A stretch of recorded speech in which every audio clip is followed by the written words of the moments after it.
રાજકોટના ત્રંબા ખાતે ત્રિવેણી સંગમમાં ગણેશ વિસર્જન સમયે 4 યુવાનો ડૂબ્યા હતા, જેમાં 15 વર્ષીય લકી મકવાણાનું મોત નીપજતા અરેરાટી વ્યાપી ગઈ હતી, જ્યારે અન્ય એક યુવાન ગંભીર હોવાનું પણ સામે આવ્યું છે।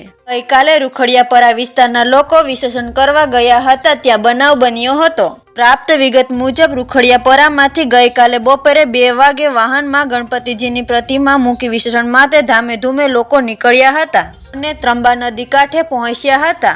ગણેશ વિસર્જન માટે ત્રંબા ગામે આવેલ નદીમાં ત્રિવેણી ઘાટ ખાતે આવ્યા હતા અને વિસર્જન માટે નદીમાં ઊંડા પાણીમાં ઉતર્યા હતા અને તે સાથે જ 4 યુવાનો પણ પાણીમાં ઉતર્યા હતા, જેમાં લકી અશોકભાઈ મકવાણા ઉંમર વર્ષ 15, રાહુલ પ્રવીણભાઈ રાઠોડ ઉંમર વર્ષ 15, સુરજ મિતેશભાઈ જાટ ઉંમર વર્ષ 18 અને પ્રિન્સ ઉંમર વર્ષ 16 પાણીમાં ઉતર્યા હતા।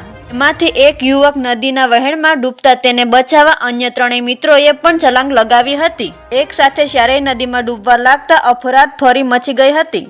આમ 4 મિત્રો ડૂબતા ત્યાં હાજર સ્થાનિક લોકોએ સુરેશ અને પ્રિન્સને તુરંત જ બહાર કાઢી લીધા હતા।